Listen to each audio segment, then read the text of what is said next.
Hi everyone, welcome back to our channel A Square Maths Academy.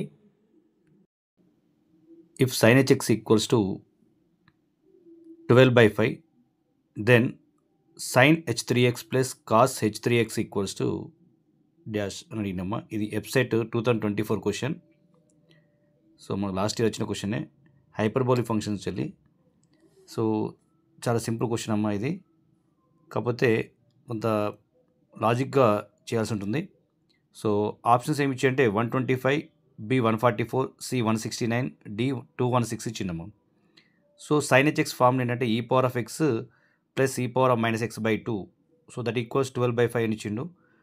Sign h 3x plus cos h 3x రెండింటిని add చేస్తే మనకి ఏమొస్తుందంటే 2 ఈ power of 3x by 2 అవుతుంది, అంటే ఈ పవర్ ఆఫ్ 3x వస్తుంది. క్లియర్, అది మైండ్లో ఉంచుకోవాలి. సో మనకి ఈ power of X value find out చేసి ఈ power of 3x values find out చేస్తే సరిపోతుంది. So e power of x minus ఈ power of minus X equals 24 by 5 అవుతుంది అమ్మ. సో దీన్ని మనం ఏం రాయొచ్చు అంటే ఈ పవర్ ఆఫ్ ఎక్స్ మైనస్ ఈ పవర్ ఆఫ్ 1 by ఈ power of x equals 24 by 5 అని రాయొచ్చు. సో మనకు ఒక ఈక్వేషన్ వస్తుంది, అంటే ఎలా వస్తుంది అంటే ఈ power of 2x minus 1 equals 24 e power of X by 5 వచ్చిందమ్మా. ఓకేనా. సో దీన్ని సింప్లై చేస్తే మనకి ఏమొస్తుంది 5 into e power of 2x minus 5 that equals 24 e power of x వస్తుంది. So we get a quadratic equation like 5 e power of x minus 24 e power of x minus 5 equal 0.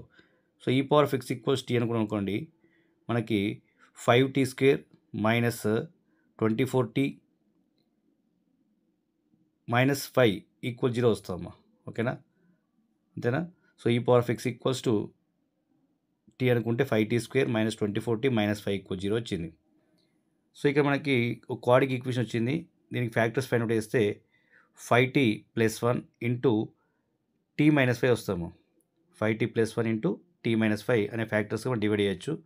అప్పుడు tea values ఏమవుతుందంటే -1 by 5 and tea equals 5 అవుతుంది. So t equals -1 by 5 అనేది exist కాదు, కాబట్టి t equals 5 we take care. Okay, so t equals 5 ఏంటంటే ఆటోమేటిక్గా e power of x equals to 5 అవుతుంది. So e power of x equals to 5 వచ్చిన తర్వాత మనం ఫైండ్ అవుట్ చేయాల్సింది ఏంటిది, sine h3x plus cos h3x value already e power of x whole cube అనుకున్నాం కాబట్టి ఈ పవర్ ఆఫ్ 3x కదా, ఈ పవర్ ఆఫ్ 3x వస్తుందని చెప్పాను కదా. సైన్ h3x ఏమో ఈ పవర్ ఆఫ్ 3x మైనస్ ఈ power of minus 3x by 2, cos h3x ఏమో ఈ power of 3x plus e power of minus 3x by 2. So add చేస్తే ఏమవుతుంది 2 ఈ పవర్ ఆఫ్ 3x బై 2 అవుతుంది, అంటే ఈ పవర్ ఆఫ్ 3x వస్తుంది. సో దట్ ఈక్వల్స్ టు ఈ power of x whole cube అని రాయొచ్చు. That value is nothing but 5 cube that equals to 125. So option A is the correct answer అమ్మా. Thank you for watching. Please like, share and subscribe to our channel A Square Maths Academy. Okay.